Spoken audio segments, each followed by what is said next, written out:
That's good. Should be.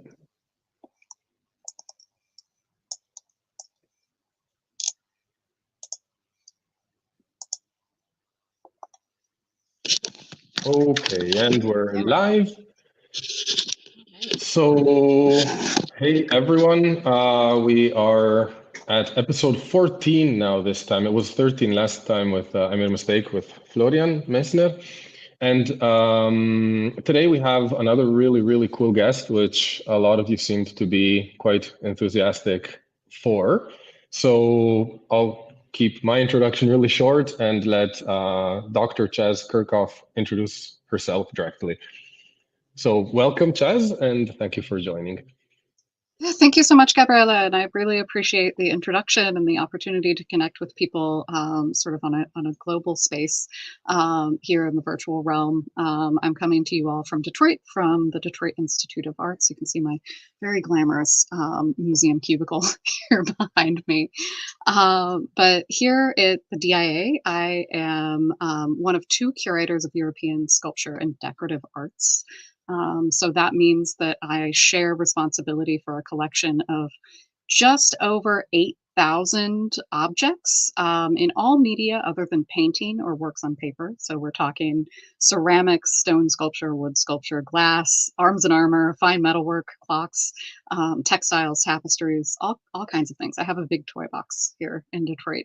And those objects, it is, and which is really a great way to talk about what we're going to be talking about today, which is intersections between categories of artworks and ways that we can sort of expand the story of art history to move beyond paintings and sculpture and talk about arms and armor and material culture. So that's a really great aspect of what I do here. Very cool. And you also cover a really vast time frame, if I'm not mistaken, right? Your specialization kind of covers a lot. Yeah. So our curatorial area, because of the nature of encyclopedic American museums, we only have, as I mentioned, the two of us who cover European sculpture and decorative arts. My colleague is a great lover of things like 18th century Sèvres porcelain. So our areas are very complementary because I, as a scholar, very much am a medieval and early modernist. So in my sort of research hat, I work on the 15th through 17th centuries, specifically the golden age of plate armor. But here in Detroit, I share responsibility for stewardship of works that stretch back to Greco-Roman antiquity. So again, that's super fun for me because we have some great Corinthian helmets. We have a gladiator helmet from the early 1st or 2nd century in Rome. We have one of 3 silver Thracian helmets found in the Iron Gates Pass of the Danube in present-day Romania. So I get a lot of fun things to work with. And do you find it difficult, or like what are the obstacles or maybe the fun parts of having to deal with such a vast array of objects? Yeah, I mean, well, obviously, the obstacles that we encounter as curators for a collection this vast is, being able to gather the expertise to be responsible advocates and representatives and caretakers for all of these different kinds of things. So because of that, it's nice when we have complementary areas, as I've mentioned. I am I have the hands of a smith. So ceramics are not always at the front end of my thinking, but I came to art history as a metalsmith and a glassblower. So the metalworks, the arms and armor, the stained glass, the blown glass, all of that stuff is really close to my heart, as are textiles, because I'm interested in wearable objects and the ways that they communicate meaning and identity and memory.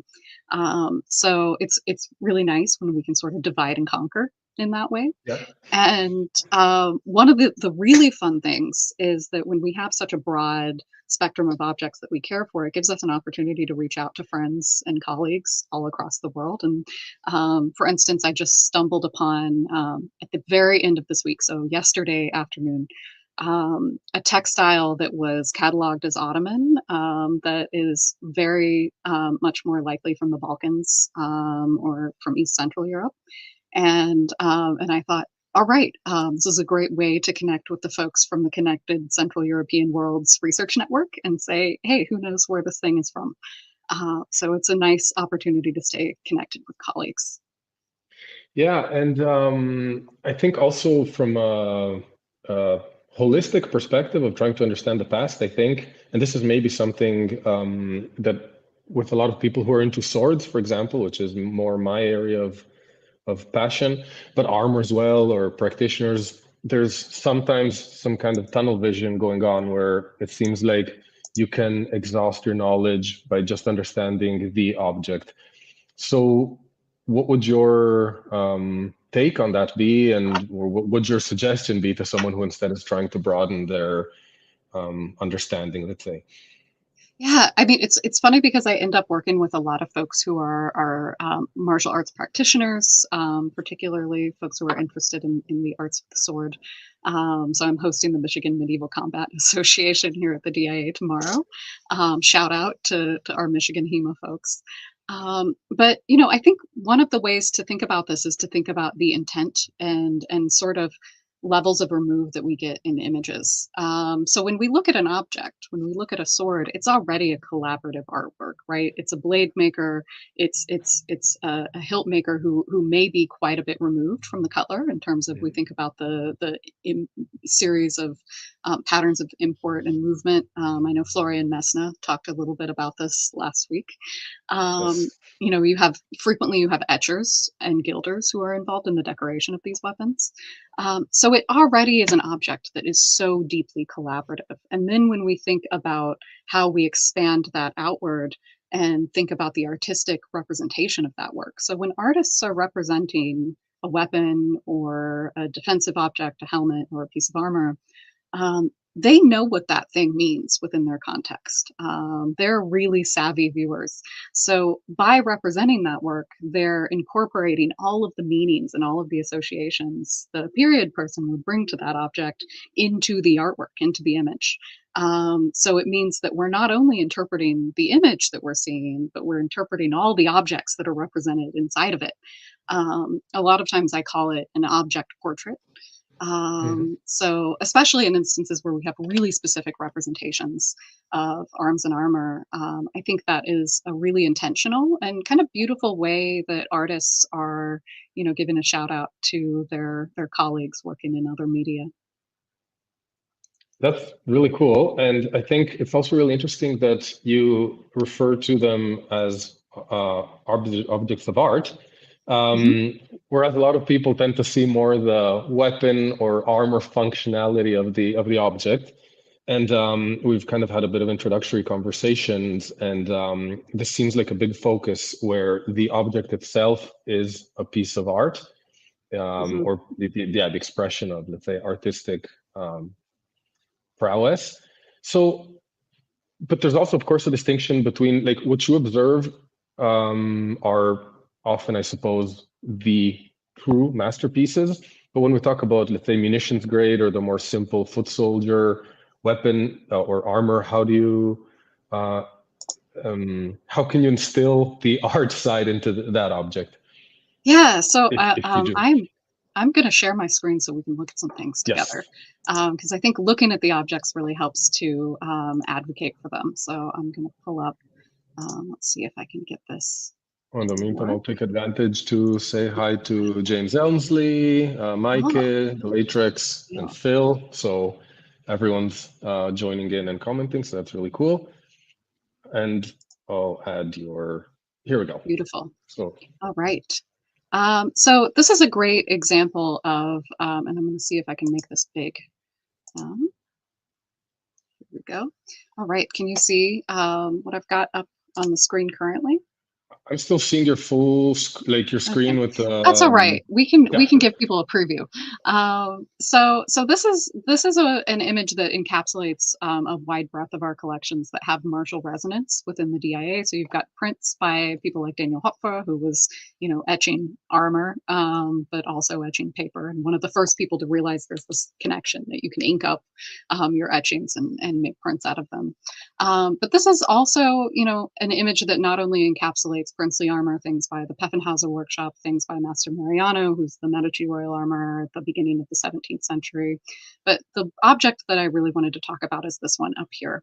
So this is up in the top left corner, and this is a gorget.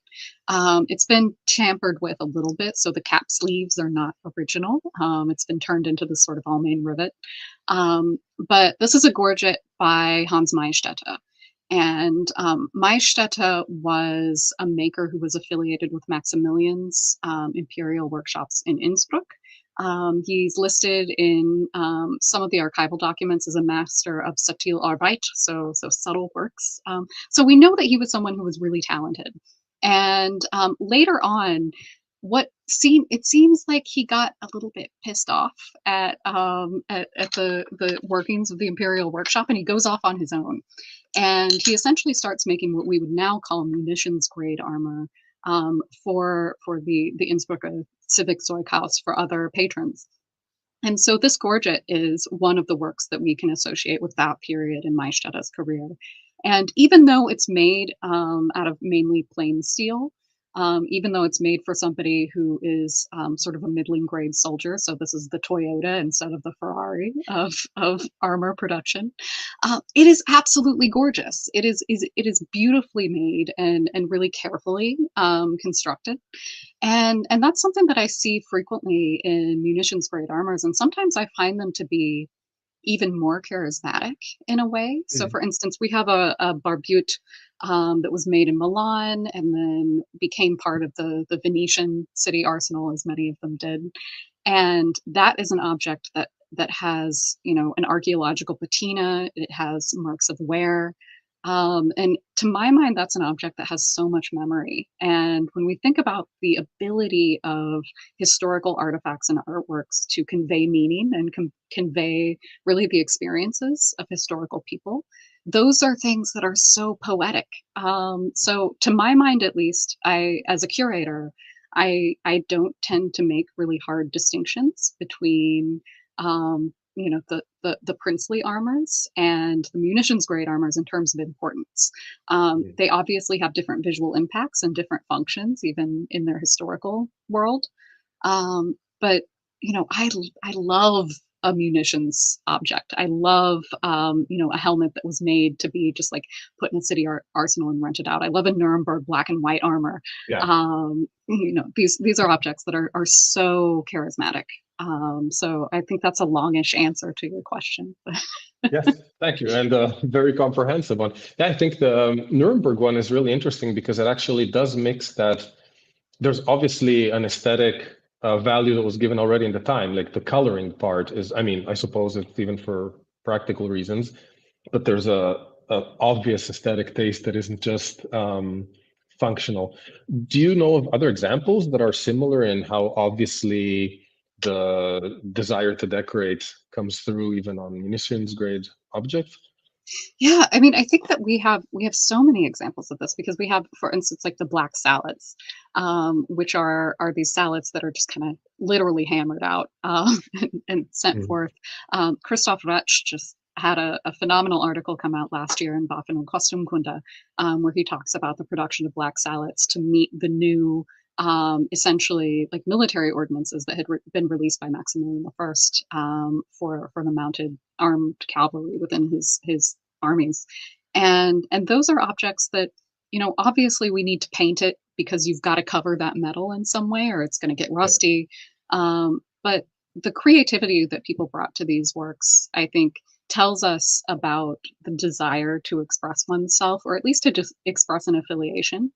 And that's something that I think really expands the entire spectrum of armors. And even at the princely level, we have this great work for Bartholomeus Kevinhula, which is in the middle on the far left, as we're looking at my slide here. Hmm. And that is a gorgeous armor, and it's heat blued, so it would have originally been deep, deep indigo, like a peacock blue. Um, but I always remind people when I'm teaching our docents or giving tours about this armor that it looked spectacular when it was made, but that heat bluing also served a functional purpose by creating that micro oxide layer to protect the steel. So on a functional level, it's not that different from the expressive heraldic paint that we see on a black sallet. Hmm. So I think you've got this through line across the entire sort of material culture of martial identity. And as you talk about this, I think I can't avoid thinking of Japanese armor, for example, where instead we tend to see with way more clarity, or it's way more obvious that there's a aesthetic and Mhm. decorative element to it. And instead, we often see the European armor as polished steel. And as you're mentioning now, as you just mentioned, it's not always the case. We had deep bluing and some really elaborate decoration there too. Do you? Absolutely. I have some great images actually, and Oh, I'm gonna make everyone dizzy for just a second. But I have some great images of our Pfaffenhauser blued armor here in Detroit, which retains. I mean, there are several of these. Obviously, there were originally 12 of them made by Pfaffenhauser for Christian I, who sadly died before they were finished and delivered. They became part of the Dresden Arsenal. And some of them retain their bluing, some of them have been sort of polished, which is very sad. mhm. But this one in particular retains the surface really beautifully. So this gives viewers an idea of what we're talking about in terms of this gorgeous color. That is impressive. And yeah, and we have Deletrix here mentioning that we can thank Victorians for that, Yeah. among many other things, yes. It also kind of makes me think of the timelessness of certain designs. There's a breastplate in Naples at the Capodimonte Museum, which it's just coming to mind. So unfortunately, I don't have a picture to share, but it has these monograms that are glued, I guess, into the surface. And it almost looks like a Louis Vuitton pattern. Like you have this Yes, monogram repeating. And when you see it, it's just like, this is something we still use today as a fashion statement. And that was true centuries ago, too, which is absolutely. Think incredible. about the Savoy armors made in Milan by people like the master of the castle mark, and that really dense decorative carapace. And that very much has resonances in today's high fashion. Yes. And okay, well, there's just so much to go through here, I think. As a curator, I would say, just to go back to your function within role in your job, what are the most fun things you get to do? Like, what when getting into work feels like this is going to be a good day and like really doing something nice. Yeah. So one of the reasons I came to Detroit was that the DIA collection is one of the top, maybe handful, maybe six in North America in terms of the significance of its arms and armor holdings. So we have a small collection, about 250 objects of European arms and armor, but they are all really, really good. And that comes from the collecting strategy of William Randolph Hearst, who was the source of most of the arms and armors here. Although I've been shopping a little bit since I arrived, but one of the things about this collection is that it arrived in Detroit in 1948. So the collection was formed, at least within the museum, quite a bit later than collections at places like the Met and elsewhere, obviously, the great European collections. And since 1948, there has not been an arms and armor expert on staff.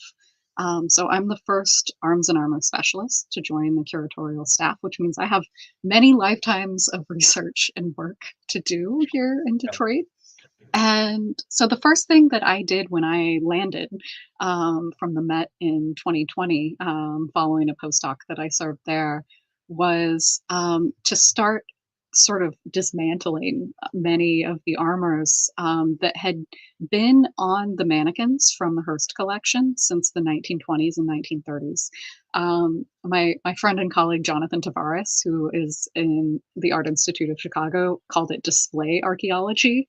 What I was doing here in Detroit, and it was so fun.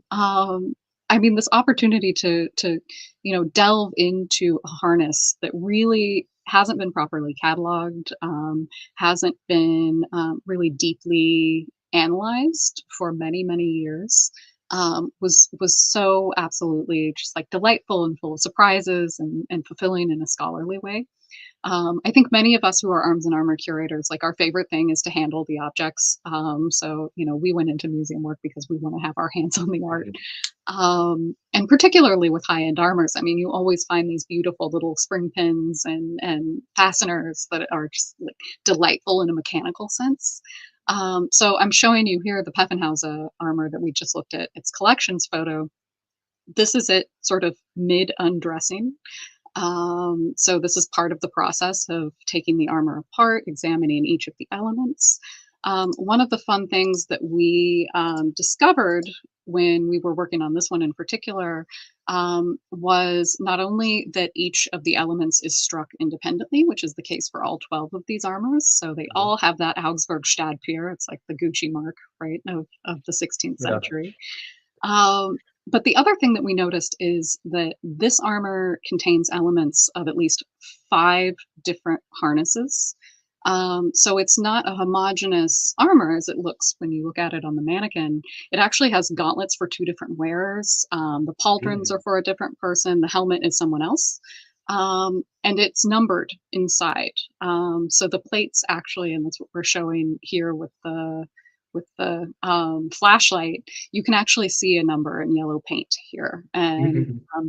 this yellow paint is roughly contemporaneous with yellow paint that we find on the inside of Saxon jousting armors that were used in 1719 at a wedding tournament for the son of Augustus the Strong and a Habsburg princess. 1719 is really late to be jousting. Yeah. Uh, but it Absolutely. seems like these blued and gilt armors got trotted out during that event as well, and in conversation with other institutions that hold these, the Met, the Germanisches Nationalmuseum, the Royal Armories in Leeds, they tend to all be heterogeneous except for the one in New York, and that's because the then curator Bashford Dean told his agents as they were going to Dresden, "Don't let them give you mixed pieces." Mm. So most of the armors that we see from the series in collections are these sort of composite objects representing different members of the Saxon court in the 16th century. Mhm. And the story has always been that they weren't used, right? That they were delivered after the patron had passed away, that they were just hung up in the Rustkammer as display objects. And that was also one of the really fun things to look at because, we see very obvious sword damage here. And this Yeah. is on the left side of this helmet, so it's exactly where you would expect to see, the impact of a rebated sword in a tournament on foot. And so it does seem like even though these were belated in their delivery, they did experience a working life, which was a really fun discovery. So these are the kinds of days that just are really good, where you get to show up to work and go hide in storage and take an armor apart. That sounds like a good day at the office, yes. Yeah. And when trying to rebuild, for example, you see signs of use, and how or what approach do you take in trying to determine what may be, like you already mentioned, even the paint, uh, to determine what is a sign of use in the time and what is instead sign of use? No, I'm thinking, for example, now of the famous helmets from the Gioco del Ponte in Pisa that are used Mhm. then centuries after their actual war use for like games. So, is there a way you can determine the markings or of use, or and how do you do it if you can share?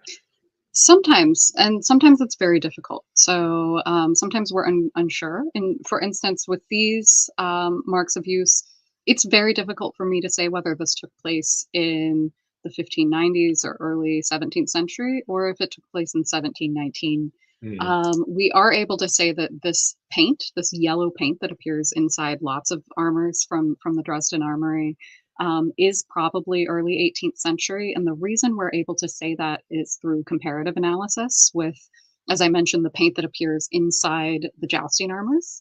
And I'm going to make everybody dizzy one more time. Go for Go it. back.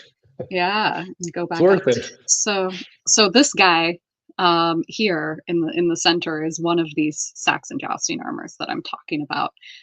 So there are these big Rennzeuge. They were delivered again to the Prince Electors of Saxony, in this case by Saxon armorers named Wolf and Peter von Speyer. And they're really, really thick and really protective because this is, late 16th century after Henry II of France has sort of met his demise through a jousting accident. They've realized it's not a good idea to send your heads of state out into the lists without adequate protection. But these armors were used for many years consistently. And we know that for most of them, the last time that they were used, with the exception of a few that were used in the 20th century, was at the 1719 tournament. And Mm. we have names inside of them. So, for instance, this armor in the DIA, inside of its backplate, it has an inscription in this yellow paint that says Caspar von Leskeving. And we're able to identify that with a person who was the head of Saxon mining operations in the early 18th century, who was listed as a participant in this tournament of the four elements that celebrated this wedding. Yeah. And so, because of that comparative analysis, we can say, it's likely that this yellow paint that was used to sort of label the armors used by the guys in 1719 was also used to enumerate the blued and gilt armors that seem to also have been used in that context. This is really interesting. So I have a question for you, but in the meantime, there's also a question by James Elmsley, who's asking about the mismatched pieces. If you ever get the temptation to do a swap show with other curators to try and get a homogeneous harness.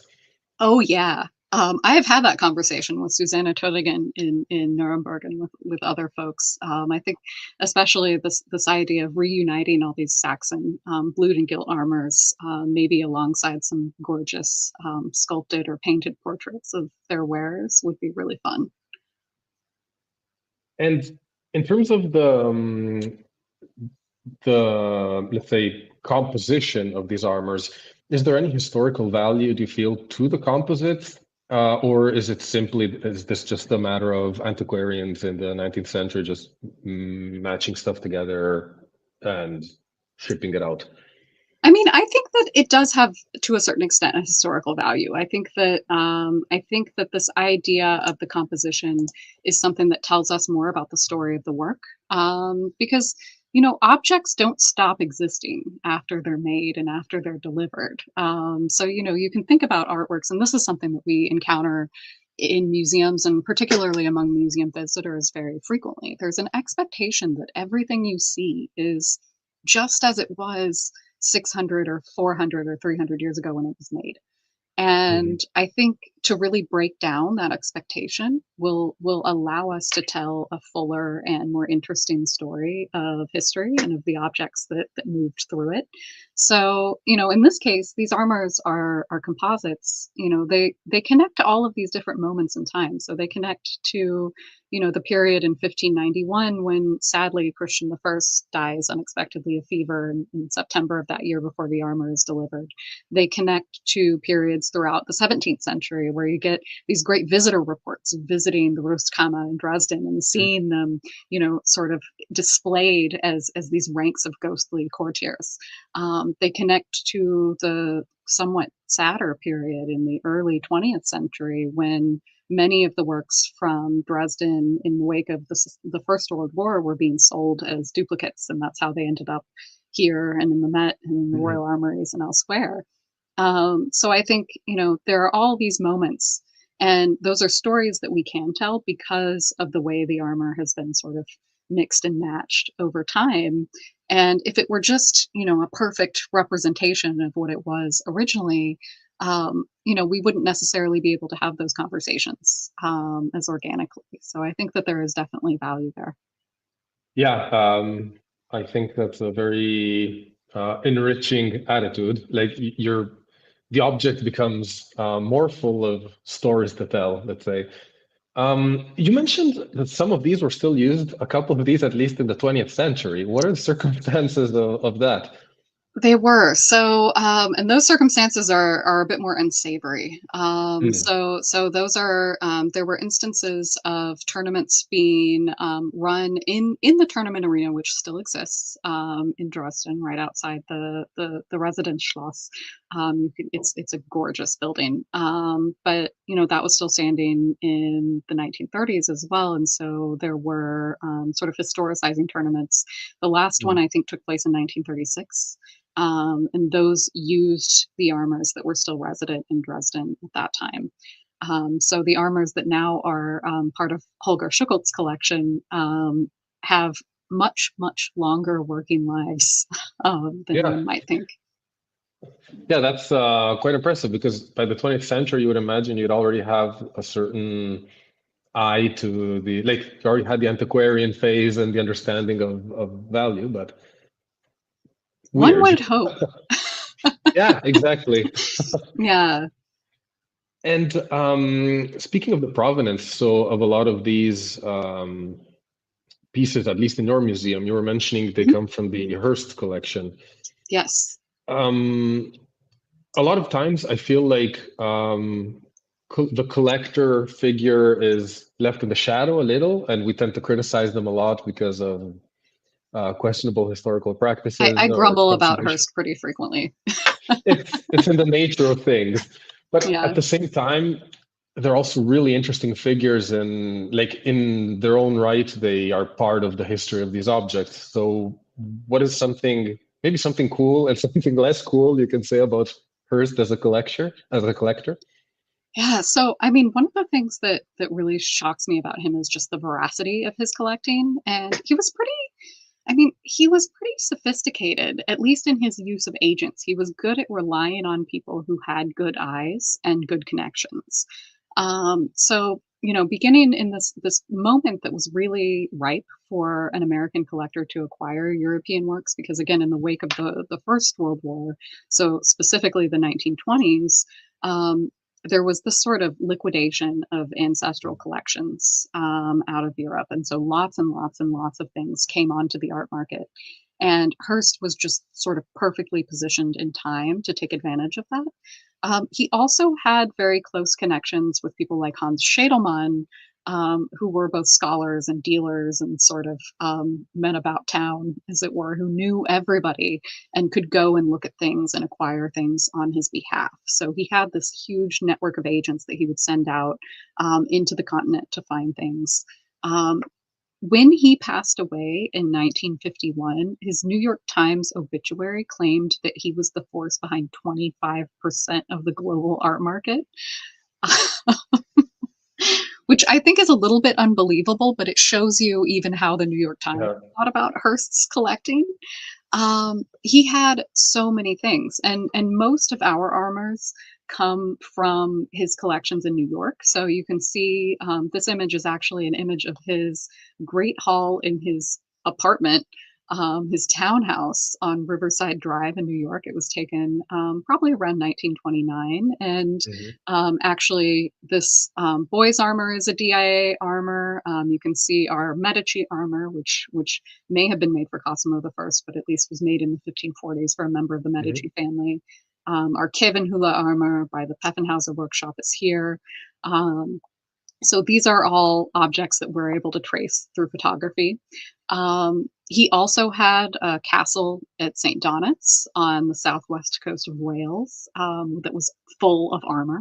And many, many of those works now are in the Royal Armories. Mm. Hearst really liked a shiny armor, so frequently you can walk through the Armories galleries, and at least for my eye, I can look at them and say, that's Hearst, that's Hearst, that's Hearst, because it's characteristically very highly polished. Yeah. And the DIA was actually able to acquire 3 of those St. Donat's armors from the London Magazine Company, which was the British arm of Hearst's estate in Okay. 1956. So we were able to get in on that St. Donat's liquidation as well. But I mean, Hearst is so sort of essential to the historiography of arms and armor in the 20th century because there are Hearst objects in Kansas City, in New York, in Philadelphia, as I mentioned in the Royal Armories. So he's really someone who has echoes all over our field. And are there other figures that compare to him in terms of importance as armor collectors of the time, let's say, mm, and that you think would deserve to be better known? Oh, tons of them. That's like a whole other talk. And I will say you've now opened up a can of worms because so my role at the Metropolitan Museum when I was there from 2018 to 2020, which is like shout out to everyone at the Met. It is such an amazing department. I was there mainly as a provenance specialist. So my role was to discover the journeys that objects took Mm, from their places of origin to the Met's collection. And so part of that was really getting to know a lot of these great collectors and their stories. So within the US, there were people like Clarence Mackey, people like J.P. Morgan, John Woodman Higgins, obviously, whose collection now forms the core of the Worcester Museum of Art, formerly the Higgins Armory. So these are people who, I mean, in very interesting ways, many of them also had deep ties to the metals industry. Mackey's family had connections to silver mining, as did Hearst. JP Morgan obviously had connections to the steel industry. So there are these like interesting echoes there that I find mhm, really compelling. Um, and then, you also get into, European collections. So people like William Henry Riggs, who was an American expat who lived in Paris. He mhm. famously owned the Gothic armor from Man and Horse that is now in the Wallace collection. There are great drawings of it in his home. There is William Merrick, who really was the father of our field. In the early and mid 19th century, he was collecting arms and armor and also publishing about arms and armor. And he cared enough that he actually wrote to the then keeper of the tower and said, the way that this stuff is displayed is totally Mm. ahistorical and awful. Please let me come and fix it. So there are all of these sort of essentially fathers of the field in Yeah. arms and armor studies who were very much collectors. So we grew out of that sort of acquisitive field in an important way. And speaking of collection of connections to metalwork, that's something you have as well. So you're kind of following in the in the steps in the sense that your professional interest is also comes also from your knowledge of metalwork. How did that get started? Like, how did you get into metalworking? Yeah, so that it's difficult for me to say how I got into metalworking. I think it's something that I've always been interested in. So I started learning to sort of tinker with cold worked metal when I was like 9 or 10. Mm, I grew up in a part of the U.S. state of Missouri, in a region called the Ozarks, and there is an amazing craft community there, historical craft community. So there are folks who are traditional blacksmiths, who are glass blowers, who are weavers, who work with natural dyes.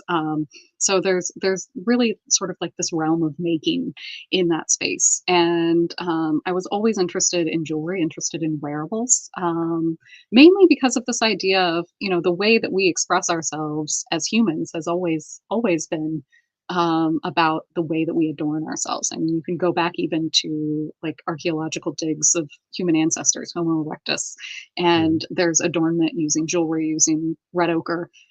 So it's something that I was always really, really interested in. And I start tinkering with cold work. I got my first kiln and knife oven when I was about 16. Um, which thank you to my parents for allowing me to sort of like start setting things on fire at a young Yeah. age.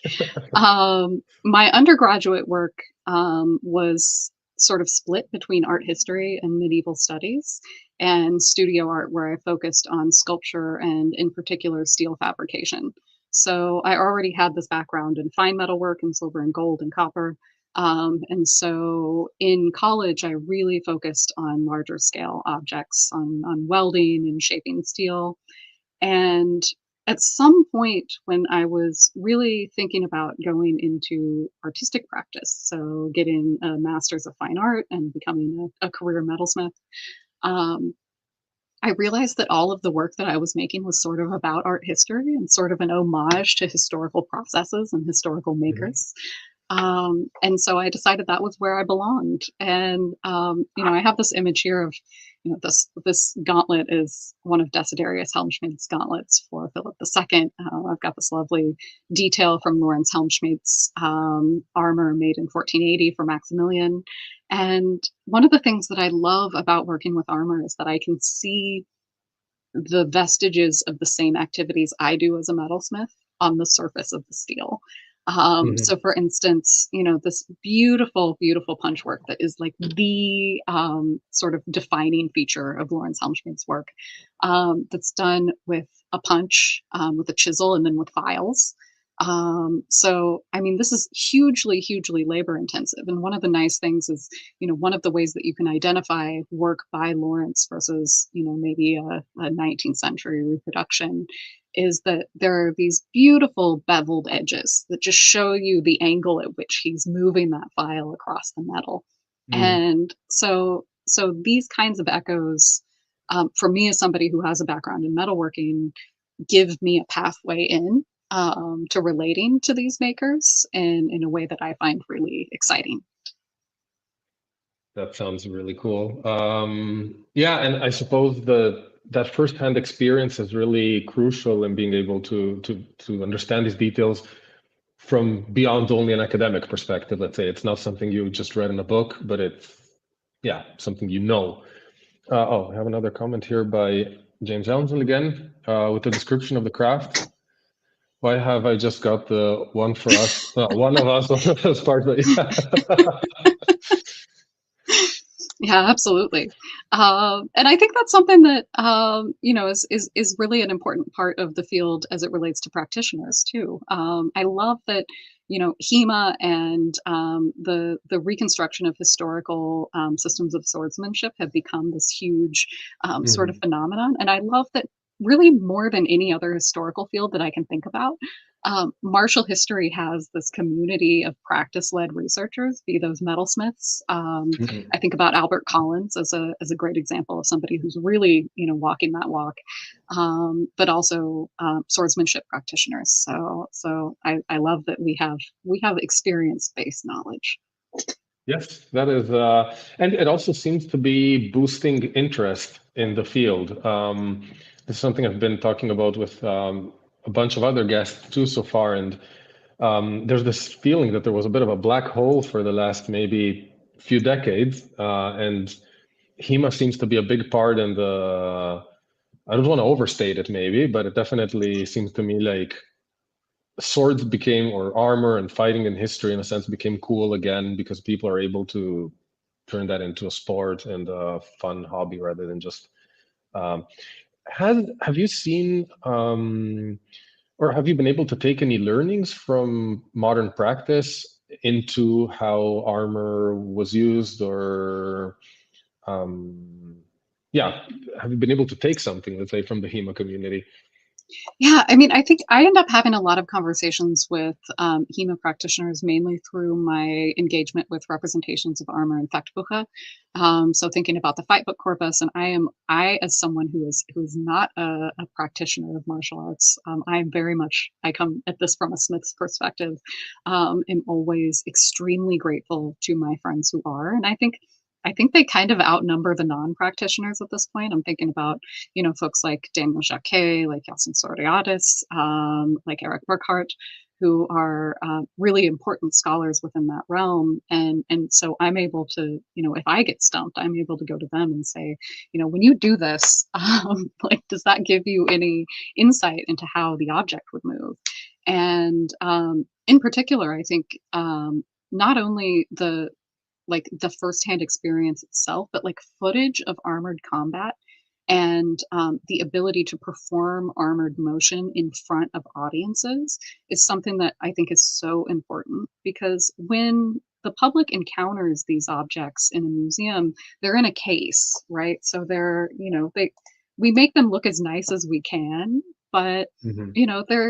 they're bodies that are static in a case. And so I think frequently the public sees them, they think of them as either sculpture or they think of them as these very rigid objects. And so then when you show somebody footage of, Toby Capel jousting or running in one of his English armors, or you show them footage that Daniel has filmed of him, doing an obstacle course, people are really able to make that connection and realize that not only do these things move with your body, but they move more than your body Mhm. is able to move. So I think to have that sort of living practice led tradition is something that's allowed us as curators to really advocate for these works and allow the public to understand how impressive they are on a completely different level. And in terms of making them practical, because I think, like, luckily that myth is by now dispelled, I think, but I still remember studying it in school, the fact that knights in harness needed to be hoisted up on the horse, The and if they crane, fell, yeah, and they wouldn't be able to, to take a turtle. yeah, Um, there's even the matter of the perception of how heavy or how thick the metal is. So, as someone who's been able to see a lot of these, from let's say princely armor to munitions grade armor, do you see a difference, let's say, in thickness? Do you see a correlation between um, cost of the armor and, let's say, or level of protection too? Is there something that you can notice or patterns that you can determine? I think that I mean, the question about protection is generally a question about function. Mhm. So for instance, I'm gonna go back to this image of all of my guys here. Um, so this issue of the difference between tournament armor and field armor is something that I always start with when I'm describing this to visitors. And one of the best ways to deal with this is also to put weights on your labels. And that's something that I'm working on incorporating into our process here. It's something that the Met does really beautifully.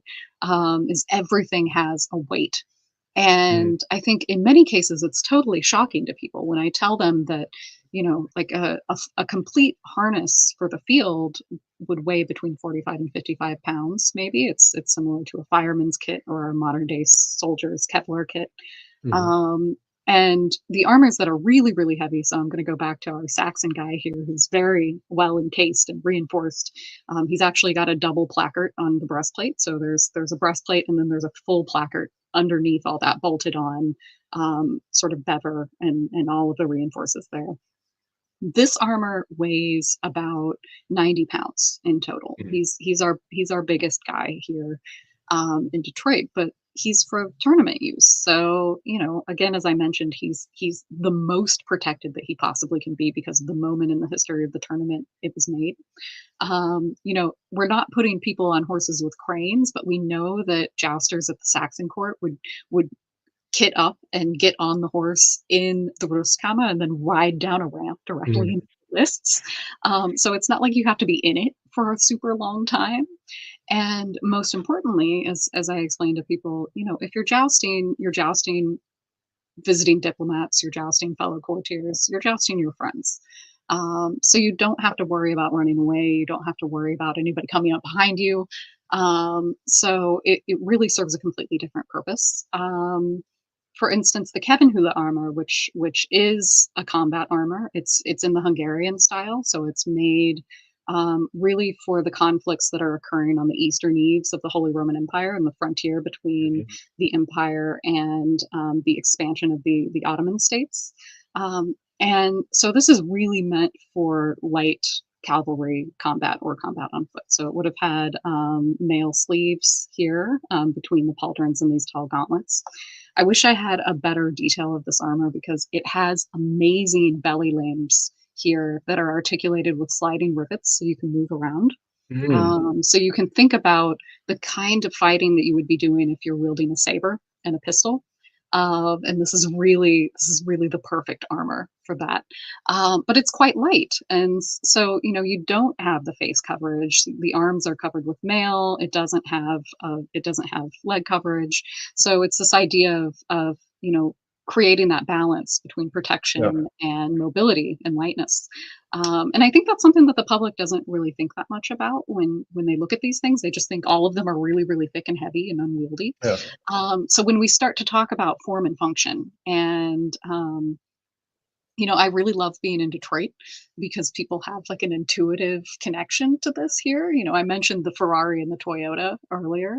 And so I end up using a lot of car metaphors. I talk about body lines when I talk about the aerodynamic or sort of glancing Mm-mm-mm. surfaces that you get on armor. I talk about, this idea of design following engineering.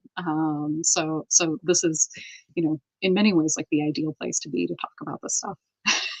That does sound true. And of course, also when you're talking about like misconceptions, let's say, or of the viewer, I think you just mentioned one too, the use of pistols. I think most people don't think that these would have been used in the age of firearms or even with a firearm as one of the main weapons.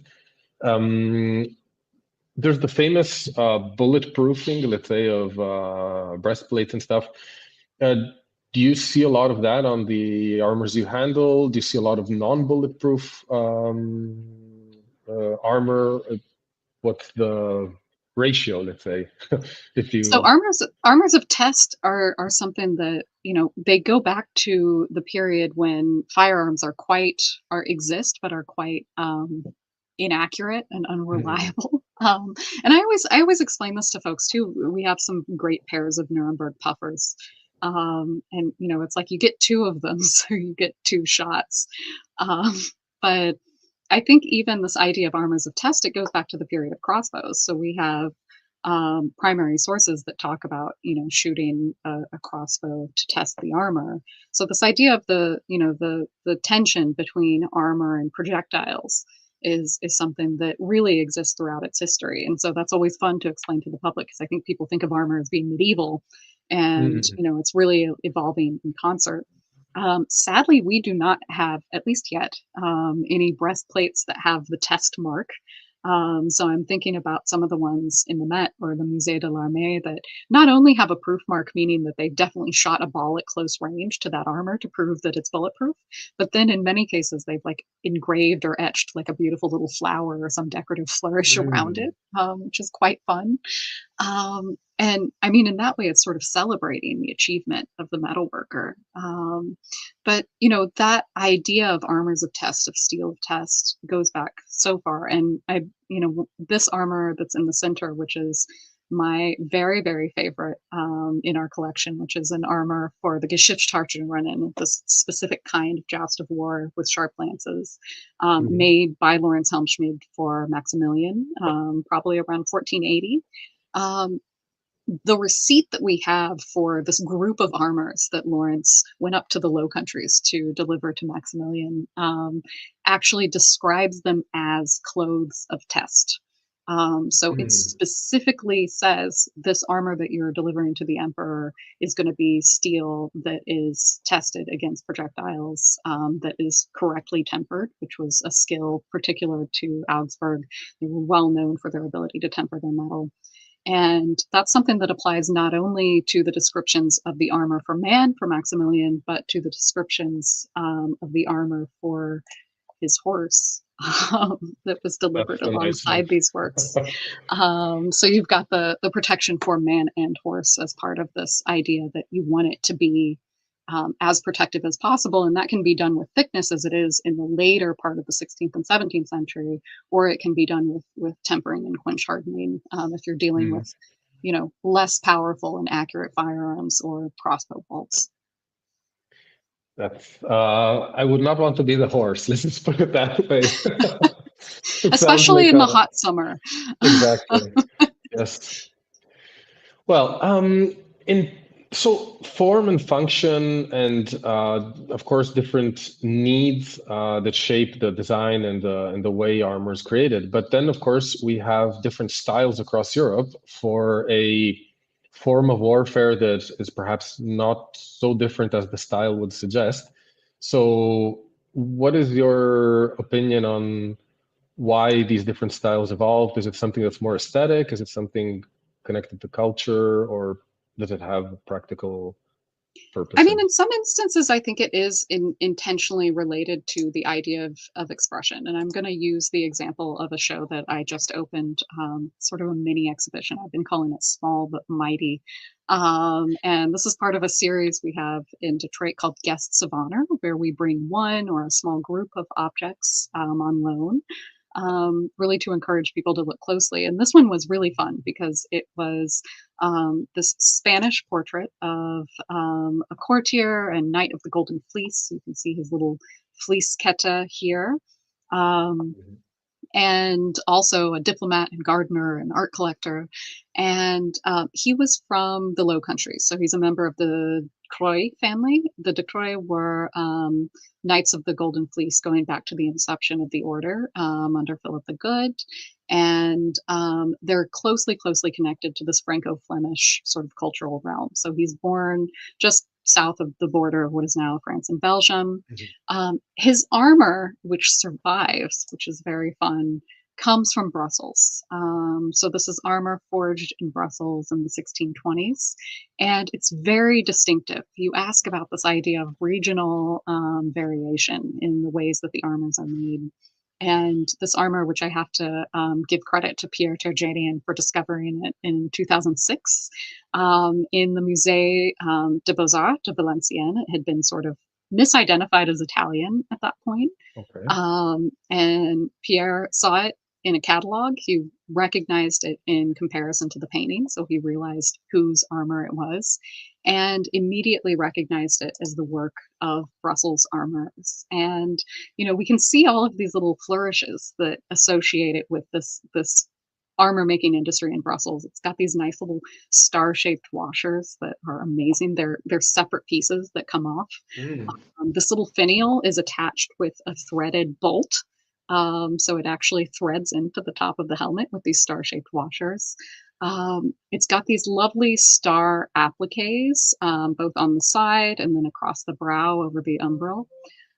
So there are all these aspects of the construction and decoration of this armor that are just sort of quintessentially Flemish and quintessential to Brussels in this moment. Mm. Which is really fun when we think about our friend Jean de Croix, because he wore this armor in his capacity as the commander of the Spanish Royal Guard in Madrid.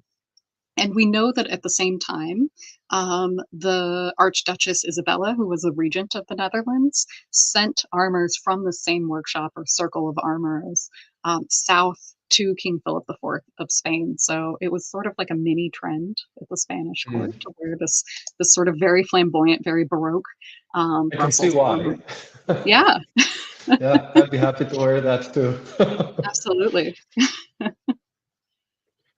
This is, do you know why the finial was threaded, by the way? Or is it just the easiest way to? I think it's the easiest way to get it to stay on, and to I mean, there are other ways that you could do, sort of like a rivet or other types of construction, and we see that, for instance, the pomegranate that is on the famous helmet of Philip the Handsome, Mhm. that is not threaded. That's a different attachment strategy. But here, I mean, it totally makes sense because there's a bolt that goes on the inside, and then there's this threaded bit.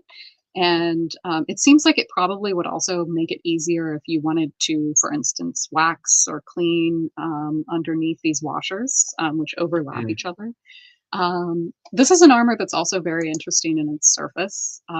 So it's actually false damascening, which is gold leaf that is applied to the surface of the armor. It's not mercury gilding like we would Mm. see in most 16th century gilt armors of this time. And you can really see here in this image the sheets of gold leaf, how they're applied to this hatched, filed surface onto the russet steel.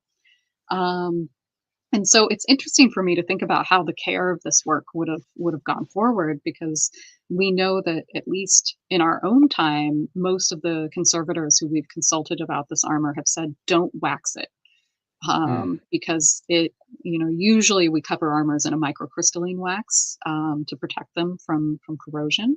In the period, they frequently used things like beeswax or linseed oil, but this armor can't be waxed safely. And I suspect that's one of the reasons they decided to russet it.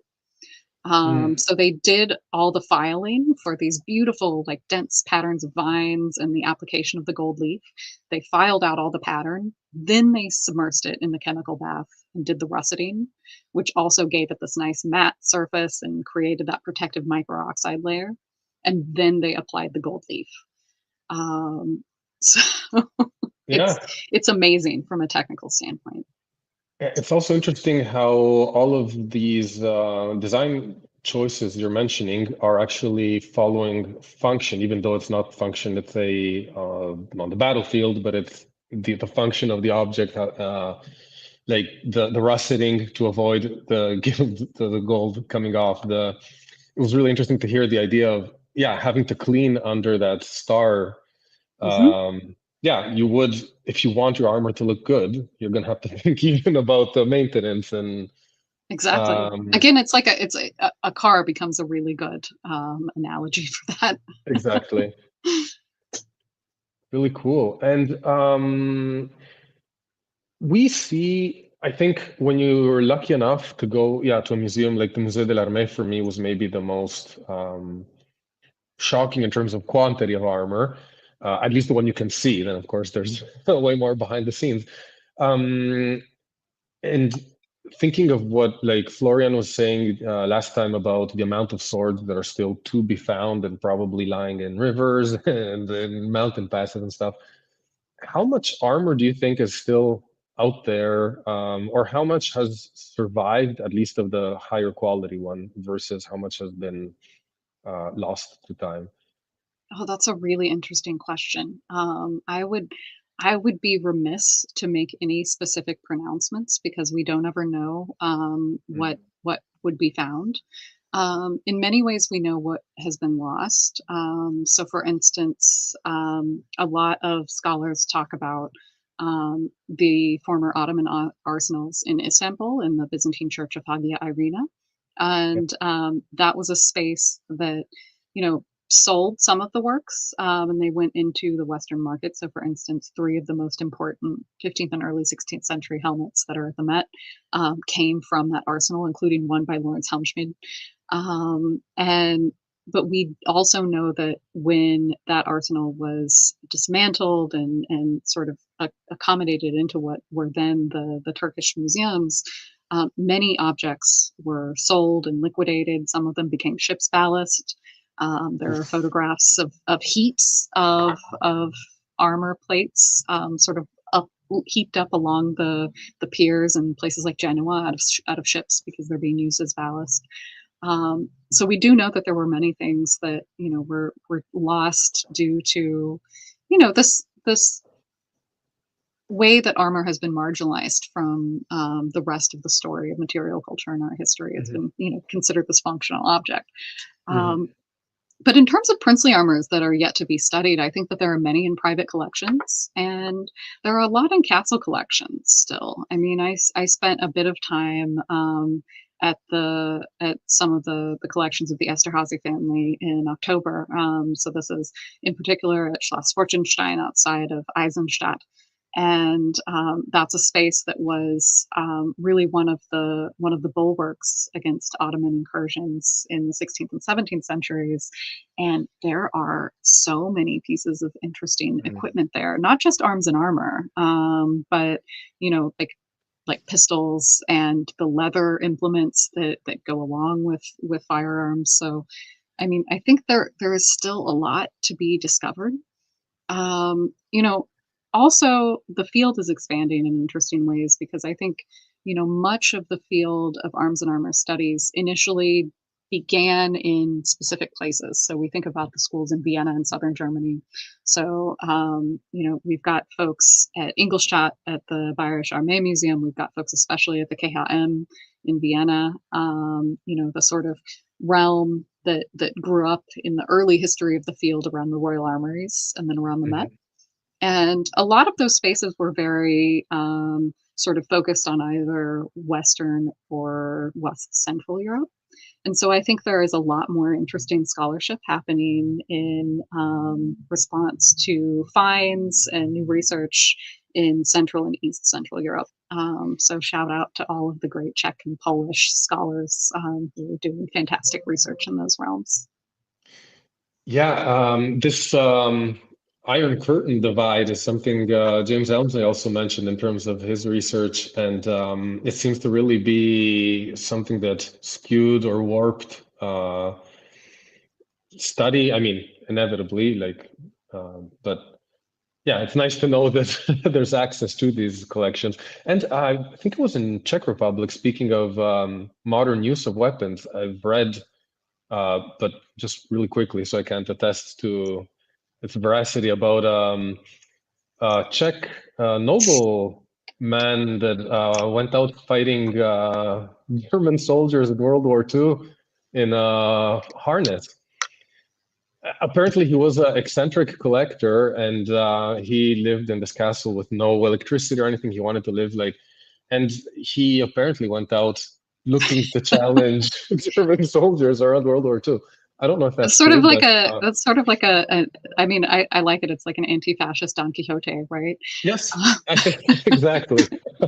So I wonder, yeah, and how many even smaller collections? Because let's say for swords, it's more understandable that objects can be found because they're not as big, they're easily hung on a or put in a basement or whatever. But a helmet or a piece of armor, something that's really like you don't just forget about it in your attic, I think. But Yeah, yeah. I mean, I think there are things that at least if not hidden, they are part of private collections, and that's one reason. I mean, those of you who are in Europe, and especially you, Gabriele, since you have connections to the Netherlands, mhm. go to the European Fine Art Fair if you can, or go to sales. Go to sales at Druro, go to sales at Olympia, Yeah. because I always describe to donors and friends of the museum that those events are like whale watching. So you see these things come up from the private market and surface for just a moment. And it gives you an opportunity to look at them, and then they go back down, and you might not ever see them again, or you might not see them for 20 or 30 years. So it gives you a glimpse of what Yeah. exists, not necessarily lost, but in places that aren't accessible to the public or necessarily to most scholars. I'm showing this great shield, which was the first piece of arms and armor that the DIA purchased since 1964. It was my first purchase here in Detroit, and as you can see, it's one of these shields from the series made in Venice for Wolf Dietrich von Reitenau, who was the Prince Archbishop of Salzburg. And originally, there were about 270 of these delivered to Wolf Dietrich, but there are far fewer that survive. There are a few in different collections. Many of them are preserved in the Hohensalzburg. Others are in the Wallace collection in New York. Most of them are very dark, so they don't have this beautiful enamel-like surface. Mhm. But this is one that I had had my eye on for a few years before I came to Detroit. It had been with Peter Feiner, who's the very prolific and well-known dealer of arms and armor. He and his son Red in London. But before it came to Peter, it had been in the Palffy von Erdold family in Austria, and it had been with the Palffy up until the early part of the century.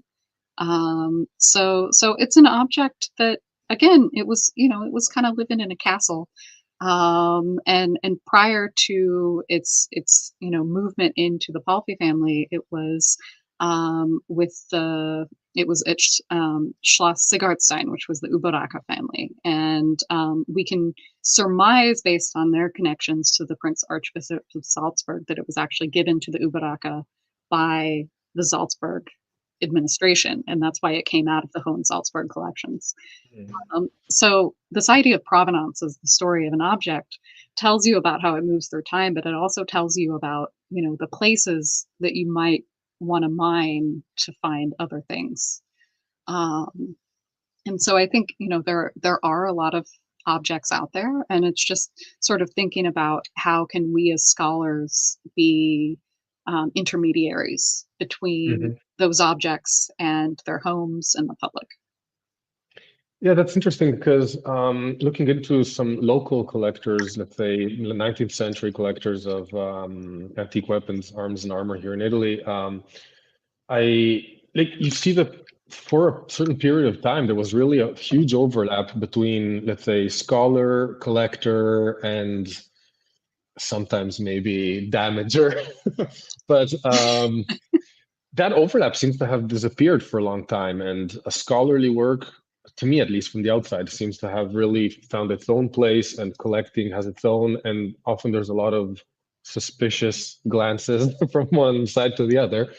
Um, do you find, like I'm thinking about all the auction market and everything, in sword communities, lots of times these are very criticized because of the amount of forgeries and fakes. And the unclarity and the description, and but at the same time, as you mentioned, there are these showcases lots of times where you get to see the occasional really cool piece up close if you're there.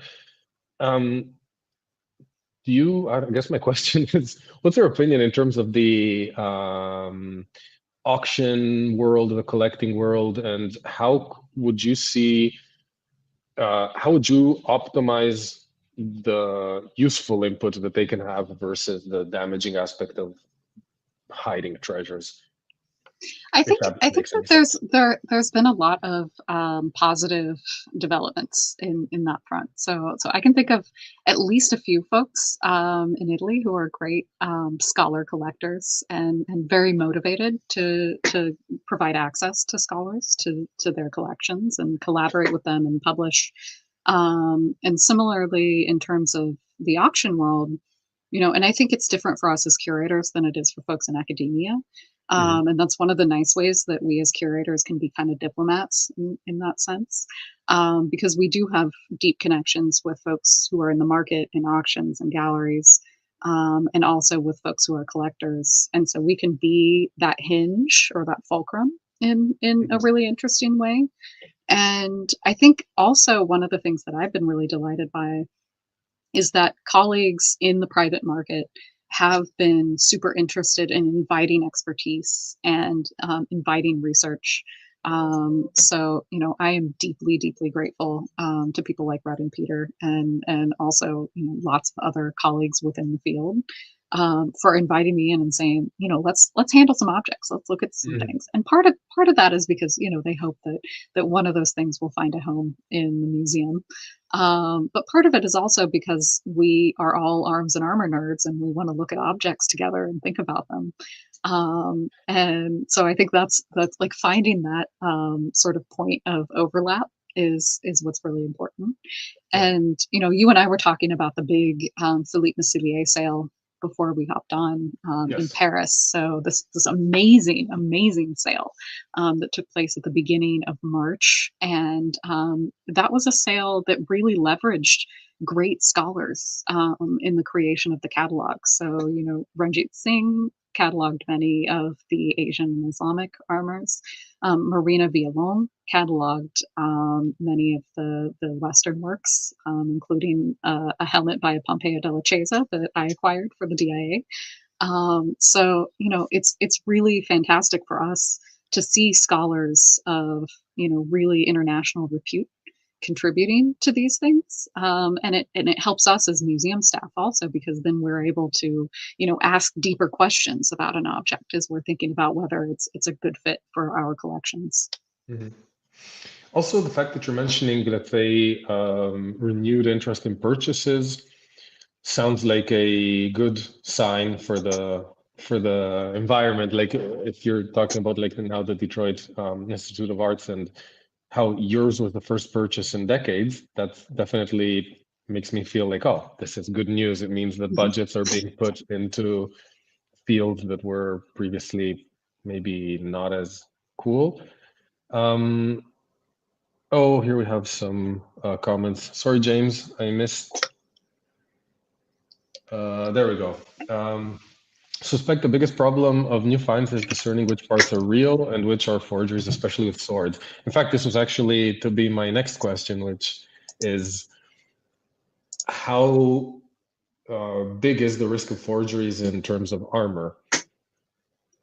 Very big, always. And I think for arms and armor we have sort of a more difficult route than other media because of the extent to which there are smiths who are really talented who are able to create these things, and sometimes we end up with things that are quote unquote fakes or forgeries that weren't intended to be, Mm. and they just got miscatalogued.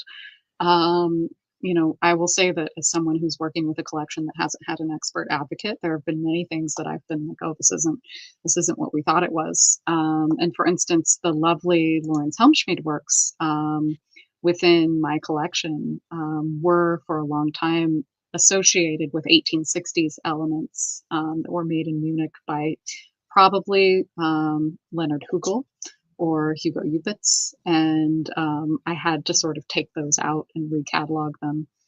I'm actually looking to see if I can find an example of a sword for you guys that is a really fun story of an object that is not necessarily what it seems, but not a fake in a traditional way. So I'm gonna, okay, here is my guy. So I'm gonna pull that up and share my screen. Let's see. And we still have a few comments from James, so we'll get to those in just a second. Yeah, there we are. So this is our calendar sword, and the blade is extremely important. It's one of a small handful of late 16th century etched blades with a calendar of saints' days on them. This one is a calendar of saints' days for a handful of years in the middle of the 1570s. And so it's a really amazing object, and it has this hilt that is, relatively visually harmonious. It looks like the kind of hilt that you would expect to see on a sword of this type. Um, this hilt was made by Leonard Heinrich, who was the armorer and conservator at the Metropolitan Museum in the middle part of the 20th century. And Mm. it was made very explicitly to fit this shield or to fit this sword right before the sword was then given to the DIA. And so, actually, when I've done outreach for this object, I've talked about the blade as an object of martial history, as a vestige of the 16th century, and then I've shown the photos of Leonard Heinrich, working away at the forge that existed in the Met for many years, and talked about the way that the hilt itself is an example of 20th century armor making and collaborations between museums Mhm. and private collectors. It does look really good as as a complete object. Yeah, and it's so you're not afraid, let's say, to share like information like you were sharing before about the punch marks. You don't feel like that can help foragers. You feel they already have all the information they need, or is there an amount There, of esoteric kind of knowledge? there are some details about the construction of the object that I tend to be a little bit more protective of, and that's not to say that I don't share them when there's a scholarly reason to do so. Mhm. So one of the examples of that is the data that we collect about thicknesses. Mm. Um, and I mean a really good armorer. So I'm thinking about folks like Fred Ryle. I'm thinking about folks like Robert McPherson and Albert Collins. They can figure this stuff out. But when we look at the modulation of a piece of steel, and recently Mac and a few other folks were able to develop this really great set of calipers that really sort of rolls over the surface of the steel and gives you a digital reading of the thickness of the plate as it's shaped by the armor. And that data is like so exciting and so interesting to me as somebody who's a metalsmith and thinking about the way that the armor is moving the metal on the stake. Um, but at the same time, I hesitate to share that publicly because it could potentially facilitate forgeries. Yeah. So that's always this like fine line that we're walking in terms of the field, and it may be that in 5 or 10 years, that kind of information gets shared more extensively in Waffen- und Kostümkunde or in a series of publications, and becomes sort of more deeply embedded in the way that we think about Mhm. armor, in the same way that we think about maker's marks and things like that today. Mhm. But we're always sort of thinking about how can we share information while responding to the challenges that exist within the field. And one of the ways that we can, kind of arm ourselves, pun intended, against that is to train our connoisseurial eye. And Yes. that's one reason that, being in a museum space and visiting other collections and looking at things and putting your hands on things is so important because sometimes it's just a matter of feeling, and a matter of, little details in construction that you can say, this is real and this is not. There are a pair of counters in the Met's collection that I love. I love them. They're amazing. And one of them is by Lawrence Helmschmidt and made in this gorgeous late Gothic sort of idiom. And the other one is a later reproduction that was made to match that work, probably in the 19th or early 20th century. And they are so close to each other. And I've had lots of conversations with lots of other experts, just like sitting there and looking at the two, and like what are the minute differences that suggest that one is the authentic treasure and the other is not necessarily a throwaway object, but not a medieval work of the armorer's art. Yeah, I guess in lack of the hard science of metallurgical analysis or that kind of stuff, it really requires artistic eye in a sense, like expert in paintings would have to be able to determine what is authentic. Uh, it's interesting because we look at metal as more of a cold, hard surface that isn't as, Hmm. yeah, but it's not the case. Okay, cool. We have another comment from James before we move completely away. So there's also the problem there of charitable donations to museums. He says, I can't help think of examples in the Met from the Landemann collection, which likely includes a couple of silver inlaid fakes.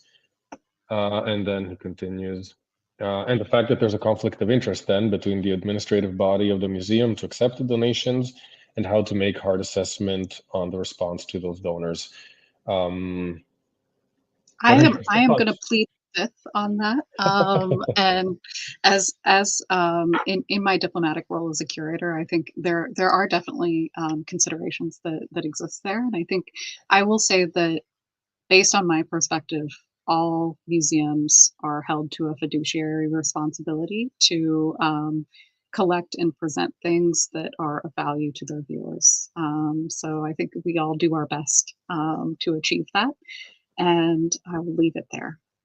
James knows what he's doing though, so yes, you are. Um, you touched earlier on the like leather, for example, and Mhm. perishable materials as well. And another, well, there's leather, of course, to hold harnesses together and everything, but then there's even the aspect of fabrics and how they relate to their use, both, I guess, in terms of what they represent, but even their connection to armor.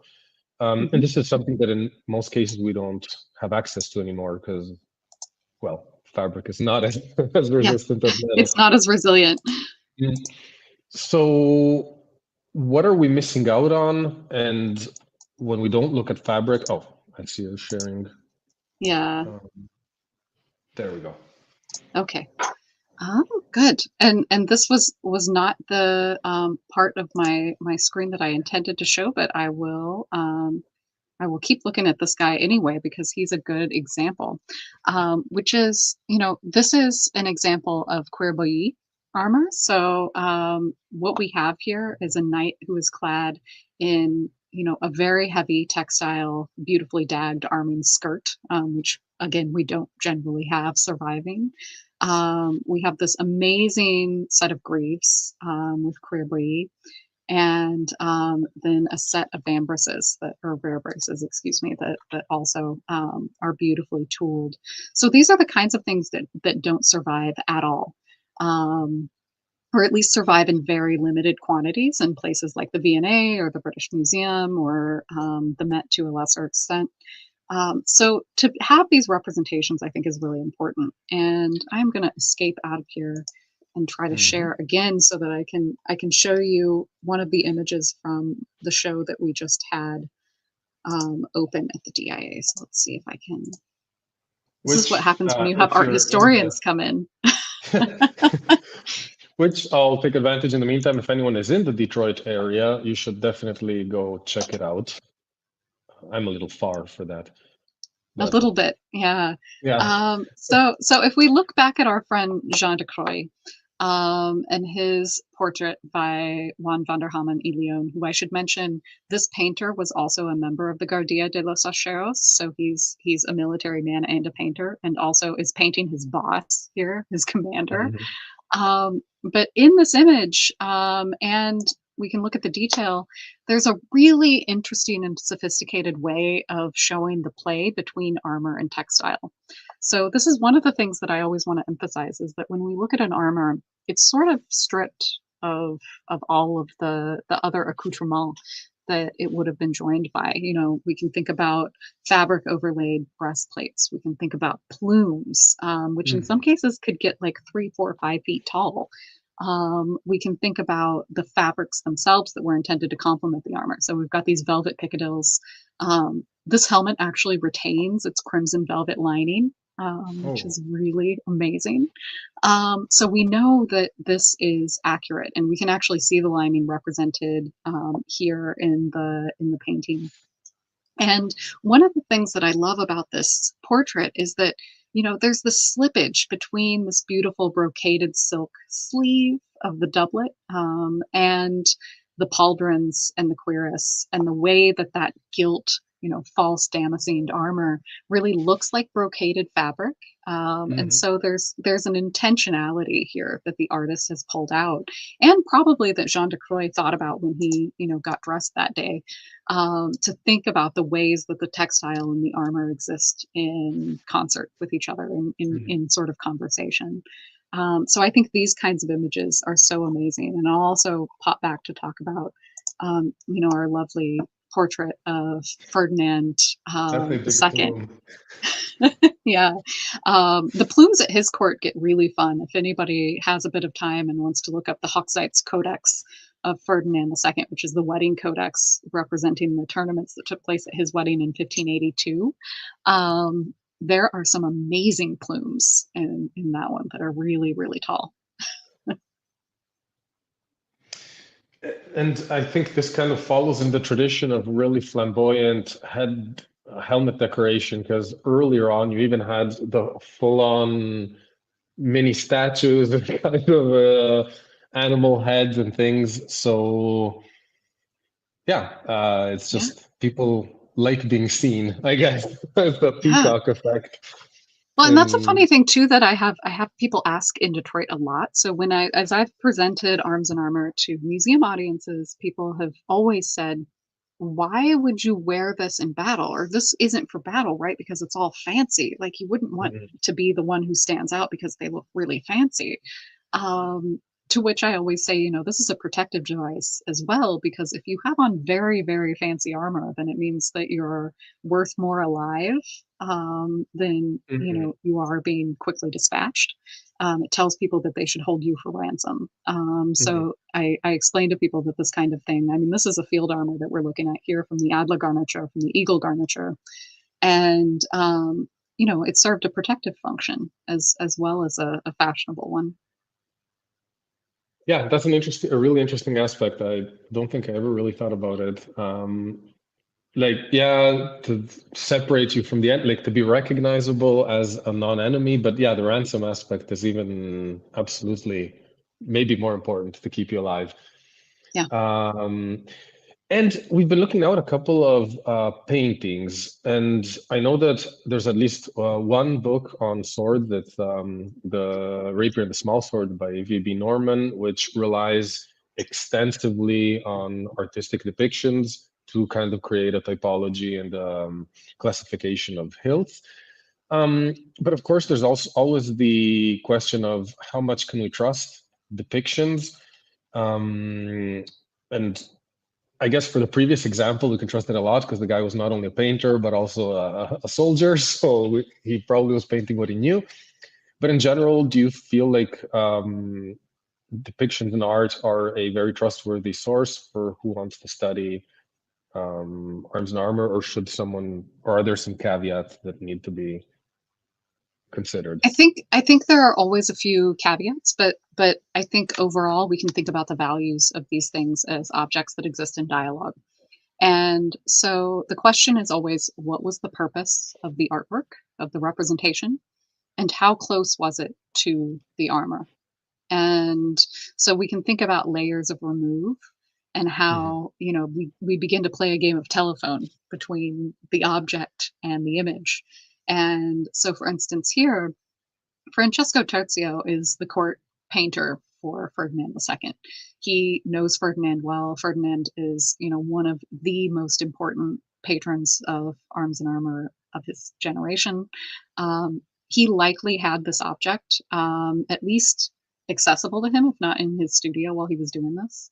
And we have primary documents that talk about this. So, for instance, we know that Titian borrowed parts of the Mühlberg armor Yes, from Charles exactly. V when he painted the great portrait of Yes. Charles V at the Battle of Mühlberg.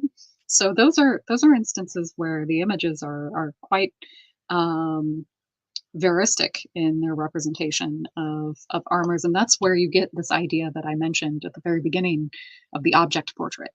Mhm. So not only is this an image of Ferdinand, it's an image of Ferdinand encased in his armor, etched with imperial eagles, made by Jörg Seusenhofer, who himself is a member of a dynasty. So you've got two dynasties here, right? You've got the Habsburgs and the Seusenhofers. Mhm. So there's all of this meaning tied up in this image. Similarly, when you talk about images of armor that are made on either a documentary or a preliminary basis, you have a lot of verisimilitude and a lot of closeness. And these can be hugely useful, especially for even imagining the configurations or maybe lost pieces of garnitures. Mhm. Um, so here I'm showing a page from the what's called the Stuttgarter Harnisch-Musterbuch, the design book of the etcher Jörg Sorg the Younger, who was active in Augsburg. And Jörg did us a really huge favor, which was to inscribe all of his designs. This is, a foot combat cuirass or cuirass harness made by Matthias Frauenpreis in 1549, and he says that he made it for Arch Charles. So it's an amazing object that is, um, you know, retained in collections in Vienna and New York and Mhm. elsewhere. Um, and so we're able to really see the echoes of the objects. And I've shown the Gupf or helmet reinforced, and then you can see it here in its design phase. So these are instances where there's a lot of verisimilitude. And similarly, in Fechtbuch Mhm. literature, sometimes you have more than others. I mean, some Fechtbucher get really crazy with their representation of armored bodies, but some are very, very sensitive. And for instance, we have these images from Peter Faulkner's Art of Knightly Defense, where the armor is beautifully rendered in the existing manuscript, which has the text. But this is a different image that seems to have come from another manuscript of this Fechtbuch Mhm. that is now in the Thun Hohenstein album. And the representation of the armors, even the linings of the gloves and the points that attach the plates to the arm and garments beneath, are unbelievably detailed. And when you think about a place like Augsburg, where many of the book painters and the printmakers are living in the same part of town as the armorers. A lot of them are, married into these families. So, Mhm. they might be like, my sister is married to an armorer, or there's an armorer who lives next door. They've seen these things. And so there really is, again, this like sort of mode of artistic respect and transmedial representation that's happening. Yeah, and I suppose lots of them may have been using patterns and designs even for the decoration of armor, because we, Absolutely. Yeah. yeah. And there's our Albrecht Dürer, which is Mhm. this is a very famous example of that in particular, which is that many of the best pictorial artists, graphic artists, printmakers, painters, are being contracted to work alongside the armorers to create decorative patterns for the highest end works. So these are preliminary drawings done by Albrecht Dürer for a silver armor intended for Maximilian I. It was never delivered to him as he died in 1519. But these are preserved in the Albertina and just really phenomenal. And Actually, the Albertina here in the Morgan. would these have been usually the more elaborate pieces are often described as like maybe parade armor or something that is more for not use, or at least for use in a more kind of symbolic and less violent environment. Can you confirm that? Do you think there's something to say that instead even pieces of like highly like grotesque kind of highly elaborate decoration would have also been used? I think it's an interesting question that has many possible answers, and I know that Toby has been doing a lot of research that is also connected to practice-led work that starts to break down those ideas that embossed armors wouldn't be used because of the extent to which the embossing could potentially destroy the glancing surface of the armor, and it seems like that was not always a hard and fast rule. But at the same time, I mean, I think there are armors that are made for different modes of use. So the armor that we looked at for Jean de Croix with that gold surface, that armor is extremely resilient. That burgonet is very thick. Like if someone were to come at you with a sword, it would protect you. Yeah. But on the other hand, that gilt surface is so fragile because of the way the gilding is burnished on. Mhm. Like any sort of blow to that object is going to leave a mark, is going to rub gold off of it. So it's an object that is in its forged structure very resilient and suitable for battle, but in its decoration less so. Mhm. So the question is, maybe it was intended mainly as a showpiece, but as something that could also protect Jean de Croix if he needed to all of a sudden be in action to protect the king while he's, at Yeah. confession or on parade or wherever he is. And the Guardia de los Acheros were with the king all the time. They slept outside his door. So it was something where it was this idea that the parade armor needed to be readily deployed. Yeah. The silvered armor for Maximilian is an interesting quandary because it's kind of a unicum. This idea of having an armor made out of silver, and we know it existed. We know it later made its way a little bit farther north and became a reliquary. So it Mhm. actually became a container for relics associated with St. Moritz, and then ultimately was melted down. Makes So it was sense. never used, and it was set with like gems and all like it was an object very much of display. And so I think it's a little bit of a mystery to us in those ways. Mm.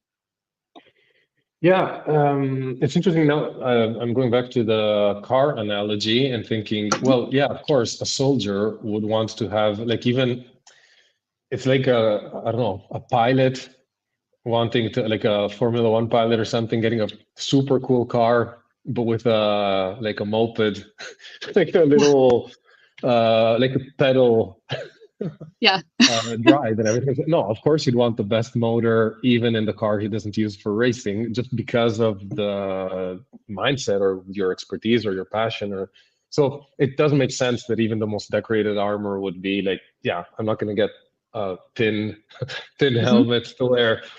Yeah, it's really And interesting. James just said that he was thinking of Oh, Toby's yes. description of doing demolition derby with a Lamborghini as a kind of conspicuous consumption, which I think is absolutely right. And I also think about that in regard to, for instance, the foot tournament armor that we have in Detroit, made for Cosimo II, when he was probably 11 or 12 years old. And this idea of ordering like a phenomenally forged and perfectly hardened and decorated and blued and not etched but engraved in gilt Mhm. armor for an 11-year-old boy who's going to outgrow it, obviously in like a year or two max, is such an act of conspicuous consumption. So I think that's the level of wealth that we're talking about at the princely level. In which case this question of decoration and function is something that becomes a little bit artificial because again, like they're bashing things Yeah. around.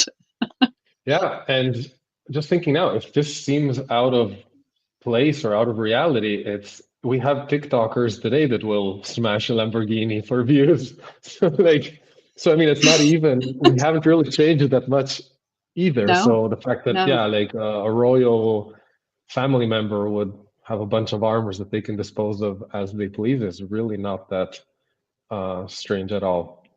Yeah. And I Um, think that's something that relates to this idea of these connections between past and present. mhm, And, that's something that you asked about veracity and armor representation. And this is a good example of thinking about, the original object, again, Lawrence Helmschmidt made for Maximilian in the early 1480s, became associated with Archduke Sigmund of Austria quite early on.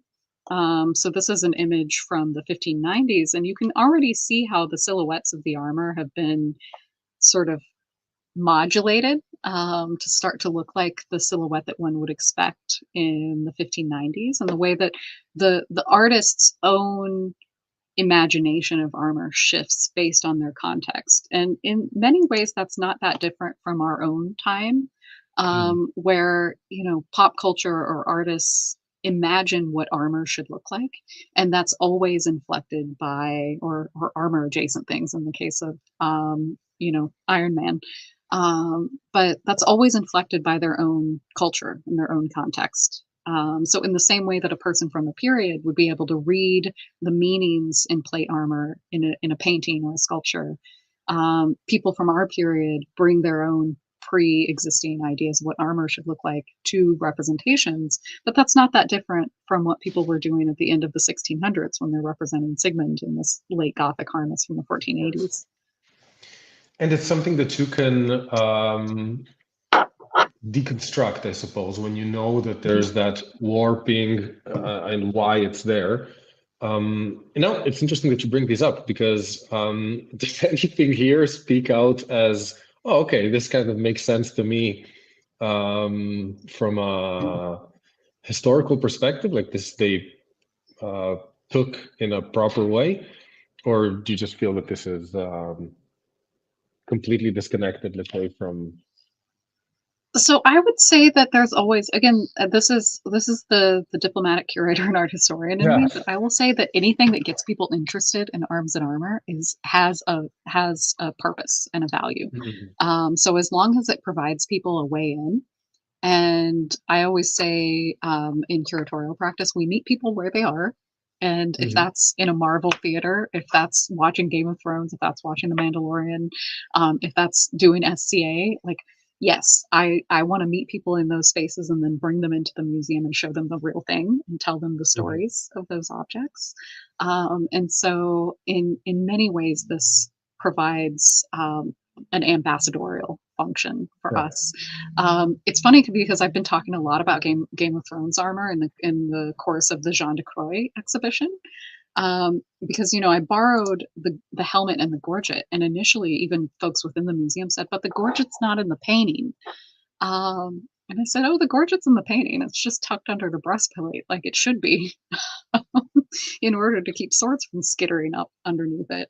But this tendency to put the gorget on the outside in pop culture has led people to expect it in Yeah. historical objects. So on the one hand, it could be seen as a frustration for those of us who know what we're looking at. But on the other hand, it's like it's an opportunity for a teaching moment. And so I think it has value. Yeah, and it inspires a question that otherwise would not have been asked. Like the whole gorget issue would not be even in the person's head, probably. So, Yeah. yeah, there's sometimes a little over seriousness in these fields. And it often, I'm noticing, comes from the people who sometimes don't have the hands-on experience or not like people like you who are actually professionally involved in, um, who seem to take things way more in stride. So yeah, that's really cool.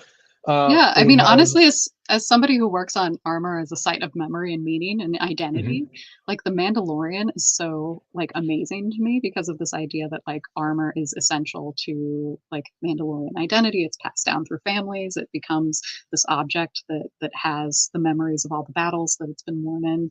And I remember watching that show and being like, yes, all of this. Now go read historical arms and armor scholarship. Yeah. I'll take advantage to say hi to Malatesta, who's passing by to say hello. And premises are interesting, so yeah, you should watch it later. Hopefully, we hold up to to expectations.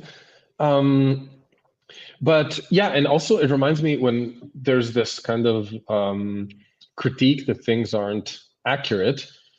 Uh, it's also because these are fields where new stuff is being discovered and studied continuously. Otherwise, to be perfectly accurate would mean to kind of have to frame something in a box that never ever changes again, which would make it a little bit sad, I think. Yeah. Yeah. uh, so I have some questions. Also, arms and armor is not a field which is necessarily full of women. So, how do you feel your role as do you feel like you bring unique insights into an environment that is otherwise, let's say, male dominated, or is it something that doesn't really uh, I think it does in some ways, and I'm gonna just for the sake of theme, I'm gonna talk about my scholarship into representations of women in armor. Um, but one thing that I want to say at the outset is that there's been a small but really sort of powerful lineage of women scholars in arms and armor, and that's going back to Anita Reinhardt, who was an assistant curator at the Met in the early part of the 20th century, and moving through Karen Watts, who is a mentor and someone who I really admire and have always been excited to talk to and learn from. And currently, there are sort of a growing little subset of us in the field, which has been really exciting, especially over the course of the about 15 years that I've been doing arms and armor work, to see that representation expand. Um, and one of the things that I've always been really delighted by is just the close knit and really collegial and excited nature of arms and armor. So I've very rarely encountered instances where there's bias about my knowledge, mhm. and more frequently it's just that we're all really happy to talk about arms and armor with each other and to nerd out. So but I will say that more recently, my scholarship has started to incorporate questions about gender, both in the historiography of arms and armor and during the historical periods themselves.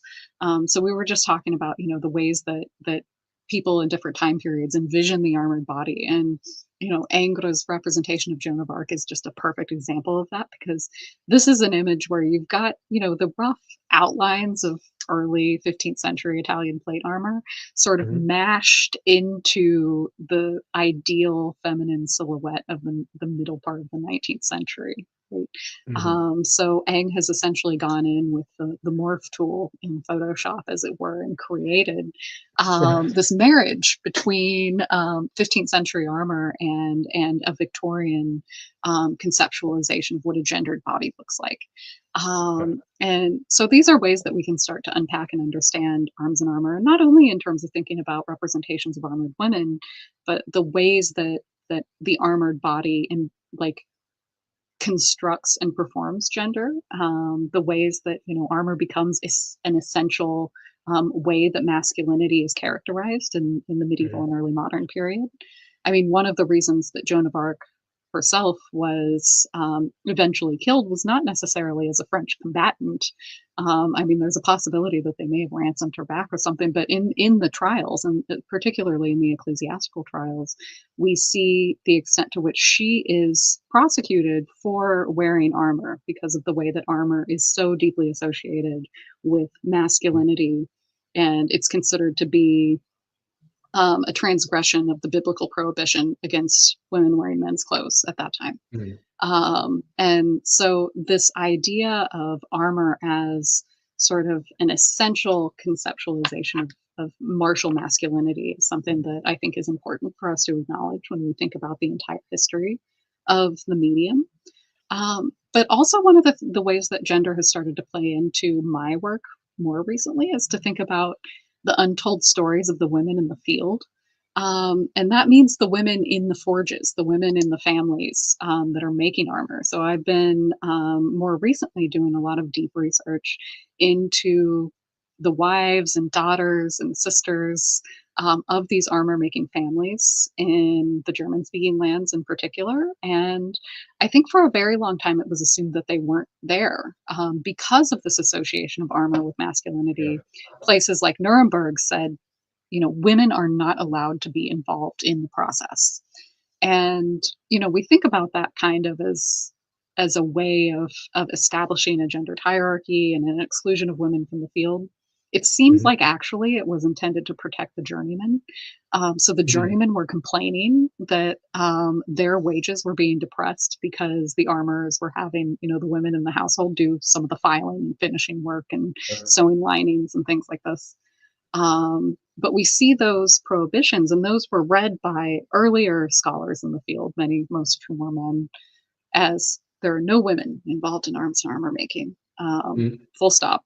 And when we look more deeply in the primary documents, we start to find them. We start to find women like Regina Burkhardt, who delivers a huge group of helmets and half harnesses to the Zeughaus in Graz in Mhm. 1579. We start to find women like Anne Hesch, who is listed as a mail maker and heiress to her father's tools of mail making in York in the 14th century. We start to find all these little echoes of women who are involved in the tradition of making. And so just to kind of bring it full circle, that's something that's been really exciting for me as both a woman scholar of arms and armor, but also, you know, a woman who has a background that involves an Yeah. OSHA welding certification and things like Which the women at the time probably did not have that. certification, nor the men actually. But yeah, Yeah. um, yeah, that's really interesting because it's something that you see time and time again how to find involvement of different people outside of, let's say, what is the general expectation. You just have to like broaden your scope or change your focus, and then suddenly different people do pop up and they do exist and they do have a place in history, which is really cool. However, it's interesting because the matter of women not being able to wear armor as, let's say, this martial male. Also, I guess example of that is the cod piece as a important part of decorative. But we do have stories, at least, or depictions of women leading some kind of, or in combat situations beyond Joan of Arc. And do you have any idea that whether these would have been exceptional cases? Let's say, I don't know, the husband is prisoner somewhere, so they need to take care of a siege or whatever, or would there have been women who perhaps did have their own armor and were had a proper function, let's say, in regular military life?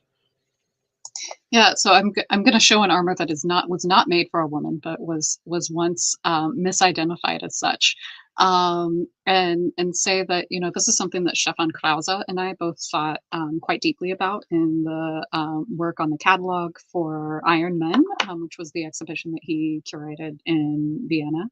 And for that catalog, I wrote an essay called "The Martial Maid" that is talking about um, not only representations but historical documents of women in armor. And so one of them is Caterina Sforza, who was long believed to be the wearer of this armor. It is much too late to have been hers. Mhm. Um, But we do know based on primary source documents, not necessarily the documents that are very much sort of libelous about her, but some of the firsthand accounts, like the diarist Marina Sanuto, who talks about her wearing a hidden cuirass beneath her clothes in her role as the Countess of Forli, and she's very much managing her own lands. And that was an instance where she seemed to have quite a bit of agency, both in Mhm. her political realm and in her choice to protect herself, and a reason to do that. And I think, in other instances, it is very much, as you mentioned, an exceptional case where the husband is captured or not present. So I think about, Jeanne Latham during the Yeah. Breton Civil War, where she's leading sieges in the absence of her husband. So, there are instances, but I think they are sort of considered to be exceptions. And I think those women faced a lot of pushback. Mm. But at the same time, that was because they were tended to be quite high status and therefore quite public in their leadership. We do know that there were women who fought in armies and rank and file, who were not identified as such until after their deaths on the battlefield. So there are examples of that, for instance, from the Dutch Wars of Independence, where we Mm. have women who were later found out, mainly because they're counted among the dead. So there seemed to be people who were engaged in martial activities outside of the sort of constructions of what was expected of their gender. And we don't necessarily have their stories because they weren't Mm. members of the elite. Catalina de Erauso, who also went by Antonio de Erauso, is someone who we can also talk about. There's a great book called Lieutenant Nun that is a publication of her journal. She was a woman who escaped a convent in Spain at the age of 14, went to the Americas, assumed a masculine identity, fought in various roles for the Spanish crown. So, there are those stories, but I think, many of them don't get told because of Mm. the nature of historical documentation. Yeah, the fact that some of these women were this, well, actually, first let's address a few comments before. So one is by Eric from Winter Cutlery. It seems that the presence of prohibition indicates a certain level of historical regularity. They So yeah, protested too much. and then we have Elmsley agreed. The example of monasteries making proclamations banning fencing among the monks, and the same thing being repeated a few years later when everyone has obviously started breaking the rule. So yeah, sometimes rules are a sign of things happening, but then to what extent? Like we have laws against murder, it doesn't mean that everyone is out murdering people. So one thing I wonder is in a lot of Italian comuni, at least, so a lot of the rules were that if you didn't want to provide your own person for military service or when called, you could send someone in instead of you. So I'm wondering if maybe some of these women that are then discovered to be women are sent rather than, but of course, that's just speculation. So Yeah. I mean, sort I of think goes, it would take quite a bit of effort to present oneself as as a boy or young man yeah, and infiltrate the ranks. And I mean, there are yeah, layers of consistent effort included in that act that I think themselves suggest some agency yeah, on the part of the women who are engaging in it. But I want to mention James's point about and the other comments about protesting too much, which yes, is that I do very much suspect that there was quite a bit of involvement on the part of specifically wives and daughters within armor making workshops, because when you think about the breadth of commissions and the level of labor pressure that some of these workshops were under, um, you would definitely say, "Hey, can you help us with this filing or finishing or whatever aspect of the process would be accessible."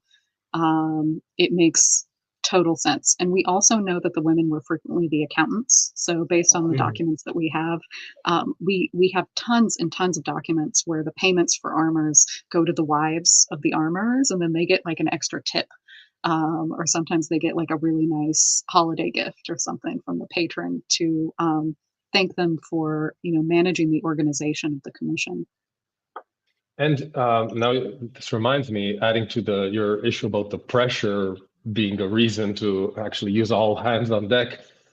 We do have letters of like the Misaglia family, which I mean, some of the biggest Milanese producers, which are begging for payment even from the richest clients. So it's not like these people are swimming in money, or at least not all the time. So I can definitely imagine some moments when the whole family would need to pitch in and Yeah. and get the work done. Um, yeah.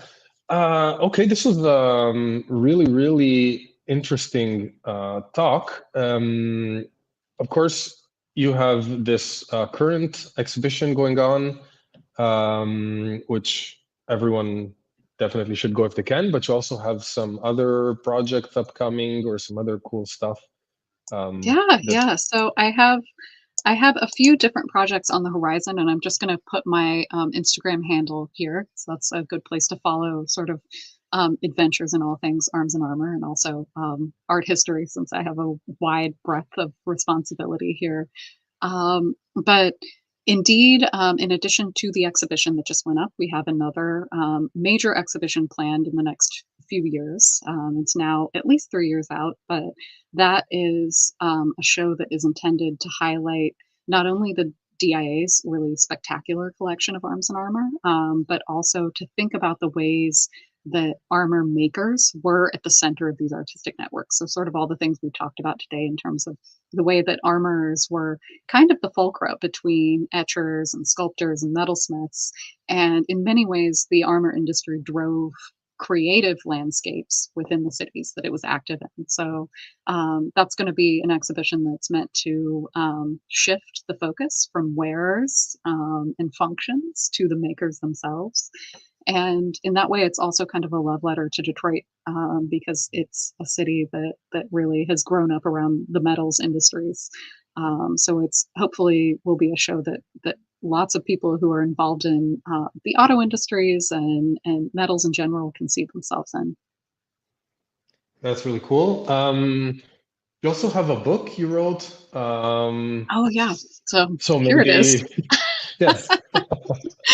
Yeah, so the Thun Hohenstein album, which I call Cultures of Remembrance in a Paper Armory, is a book that also engages with a lot of these ideas we've talked about today, which is these, the connections between armor and its image, its representations, and also, you know, the way that meaning lies in the spaces between, like the fact that the differences between the image and the armor also can tell us things about what people were thinking during the period.